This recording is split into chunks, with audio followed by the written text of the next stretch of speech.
लंबे समय बाद कतर से एक्स इंडियन नेवल ऑफिसर्स की रिहाई हुई है। उनमें से 7 एक्स ऑफिसर्स बाहर आ गए हैं, एक की अभी वापसी होने वाली है। और प्रधानमंत्री नरेंद्र मोदी कल दोहा विजिट कर रहे हैं। इससे पहले कतर ने भारत को एक दोस्ती का पैगाम दिया है। हमारे साथ मौजूद हैं कैप्टन सौरभ वशिष्ठ, जो कि उन 7 एक्स नेवल ऑफिसर्स में से हैं जिन्होंने इस जीत को हासिल किया है और भारत लौटे हैं अपने घर। देहरादून में मौजूद है, उनसे बात करते हैं। सबसे पहले तो आपको बहुत बहुत शुभकामनाएं। 2 साल की ये जंग थी, हम ज्यादा तो उसमें नहीं जाना चाहेंगे, लेकिन हम इतना जरूर जानना चाहेंगे कि इन सब में आप कैसे फंसे। जो चीज हो गई है उसके बारे में बात करने से मैं चाहूंगा कि उसके बारे में मैं आपको बात करूं। खाली ये कहूंगा कि ये चीज जो नामुमकिन थी आज मुमकिन जो हो पाई है, ये हमारे प्रधानमंत्री को उनका श्रेय, श्री नरेंद्र मोदी जी का और भारत सरकार का मैं बहुत बहुत मन से, दिल से उनका धन्यवाद करना चाहूंगा। एंड शुक्रगुजार हूं अमीर का, कतर के अमीर का, जो हमारे भारत सरकार और प्रधानमंत्री जी का उनके साथ जो रिक्वेस्ट या इन्वॉल्वमेंट रहा है, उसके कारण आज हम ये दिन देख पा रहे हैं और आप सबके सामने हम खड़े हैं। मैं और मेरे दोस्त लोग अपने फैमिलीज के साथ ये दिन का बहुत बहुत बेसब्री से इंतजार कर रहे थे और आज ये दिन हमें मिल पाया है। और इसके सिवाय भगवान जी, उनका आशीर्वाद रहा है। जय श्री राम। और आज हनुमान जी का दिन है और मैं देहरादून में पहुंचा हूं, तो जय बजरंगबली जी का। घर में कई लोगों ने मंगलवार का व्रत भी रखा है। प्रभु श्री राम की कृपा रही है और उस वजह से इतनी बड़ी जीत हासिल हुई है। एक पल में लगा होगा कि बस मौत कुछ ही दूर है, लेकिन मौत को मात देकर आया। फांसी की सजा हुई, उसके बाद सजा माफ हुई और रिहाई हुई।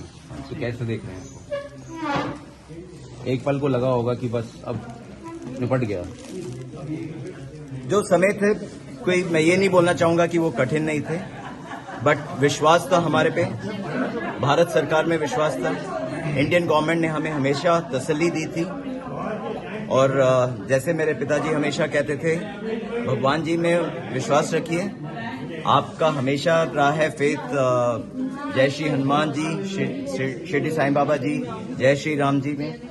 और इसके सिवाय अगर हमारी गवर्नमेंट और हमारे प्रधानमंत्री जी का इतना इन्वॉल्वमेंट नहीं रहता और हमारे दोनों देशों का बायलैटरल रिलेशन इतना अच्छा नहीं रहता, तो शायद ये दिन ना देख पाते और इतनी जल्दी ना देख पाते।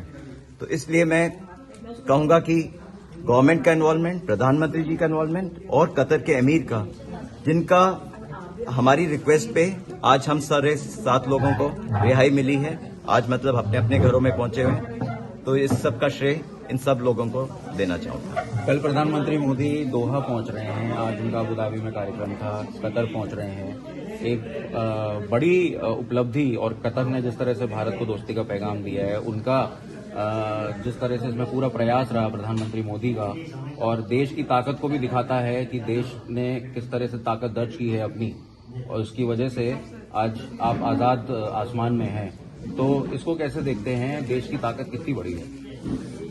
हर देश की अपनी अपनी ताकतें होती हैं, कतर की अपनी अपनी है, बट मेन चीज होती है बायलैटरल रिलेशंस बिटवीन 2 कंट्रीज। और रिलेशंस अगर अच्छे हैं और दोनों नेता जो हैं उनके रिलेशंस अच्छे हैं, जैसे हमारे प्रधानमंत्री और उनके अमीर का, तो ऐसी ऐसी कठिनाइयों से हम निकल पाएंगे। आज जो निकले हैं और फ्यूचर में ऐसी टाइप का कोई कठिनाई दोनों देशों के बीच में नहीं आएंगी, इसका काफी हमारे में फेथ है एंड होप करता हूं कि बहुत अच्छे रिलेशंस ग्रो करें इंडिया और कतर में। हमारे साथ कैप्टन वशिष्ठ की वाइफ हैं, उनसे बात करते हैं। मैम, सबसे पहले तो एक होप बीच में आपकी खत्म हो गई होगी, फिर एक होप जागी, और जिस तरह से आपके हस्बैंड जीत कर आए, तो अब किस तरह से, मेरे को मालूम है कि इसके लिए कोई शब्द नहीं है बयान करने के लिए कि किस तरह से खुशी हो रही है, लेकिन फिर भी क्या कहना चाहेंगे?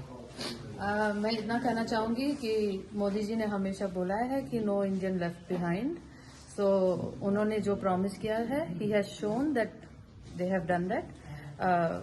And external affairs minister Dr. Jaishankar, he also had said that India will put their complete effort to get our men back, and I am so grateful and happy that ये हो गया। बीच में we were very upset but today is a new day and we are very happy कि सब आ गए वापस। ज्यादा हम नहीं इसमें डीप में जाएंगे, लेकिन थोड़ा सा आपसे जानना चाहेंगे कि कैसे आपको पहली बार सूचना मिली थी, क्या हुआ था उस दिन जब पहली बार आपको बताया गया कि इस तरह से हुआ है? आपको जब पता था मुझे भी उसी टाइम पता था। मैं दोहा में रहती थी और उस दिन रात को उनका फोन आया था। ये अगस्त 2022 की बात है? नहीं, अगस्त 2022 के घर से जब गए थे तब से हमें कुछ समझ नहीं आ रहा था, धीरे धीरे से समझ आया। अभी जो मैं कल की बात कर रही हूँ, जब सौरभ वापस दिल्ली पहुंच गए थे और एयरपोर्ट से मुझे फोन आया था, मैंने पहले मुझे यकीन नहीं हुआ था कि वो हुआ, आ गए वापस। बिल्कुल शॉक था। We thought it will take some more time, but miracle ऐसे ही होते हैं सडनली। तो I can't tell you how happy we were. और इमीडिएटली सब पैक करके हम निकल गए दोहा से, फर्स्ट फ्लाइट लेके हम दिल्ली पहुंच गए और बस we are home now final. बहुत बहुत शुभकामनाएं आपको। हमारे साथ सौरभ वशिष्ठ की मदर भी हैं, उनसे बात करते हैं। बेटे को पाया है दोबारा और बेटे ने मौत पर जीत हासिल की है, ये कहेंगे। आज गर्व भी हो रहा होगा बेटे पे कि 2 साल, लगभग 2 साल बीत गए और उसके बाद बेटा घर आया है। माँ के लिए सबसे बड़ी उपलब्धि होती है जब बच्चा वापस आता है घर, सबसे ज्यादा खुशी माँ को मिलती है। क्या कहना चाहेंगे? पूरी अयोध्या को एक वो मिला था कि रामचंद्र जी जब वापस आए थे 14 साल से, तो मेरे लिए भी ये 18 मंथ है इक्वल टू 14 ईयर्स। तो जैसे सारी अयोध्या के दीप जलाए थे, उससे भी बढ़ के शायद फीलिंग आती है। I'm so happy. इन 18 महीने कैसे बिताए आपने? दोबारा अपना जन्म दिया। 18 महीने कैसे बिताए? मंगल को आप व्रत रखते थे, पूजा पाठ करते थे, प्रार्थनाएं करते थे। हाँ जी, कैसे हाँ जी। बीते 18 महीने? बस ही अपने आप पे सेल्फ कंट्रोल रखा और परमात्मा से, साईं बाबा से और हनुमान जी से ये दिन रात प्रार्थना होती थी कि वो ये संकट की घड़ियां जो है जितनी जल्दी सरकार से लगातार बातचीत होती रहती थी? सरकार से जितनी मीटिंग हुई है उसमें ऑलरेडी तो देख सकते हैं परिवार में इस समय खुशी की लहर है और सब परिवारजन यहाँ पे मौजूद हैं। तमाम तरीके के लोग दूर दूर से भी मिलने के लिए देहरादून में आ रहे हैं और एक झलक पाना चाहते हैं सौरभ वशिष्ठ को देखने के लिए, उनसे मिलना चाहते हैं, उनका सम्मान करना चाहते हैं, उनके परिवार से बातचीत कर रहे हैं और जानना चाहते हैं कि जिस तरह से उन्होंने करीब 18 महीने कतर में काटे और लगभग फांसी की सजा उनको दी गई थी, उसके बाद वो सजा माफ हुई और रिहा हुए, किस तरह से भारत ने एक जीत दर्ज की है। कतर और भारत के रिश्ते से और मजबूत होंगे। सौरभ वशिष्ठ का परिवार बहुत खुश है अपने बेटे को पाकर, भगवान श्री राम का शुक्रिया अदा कर रहा है कि हमारी जो प्रार्थना थी वो भगवान ने सुन ली। देहरादून से अंकित शर्मा, आज तक।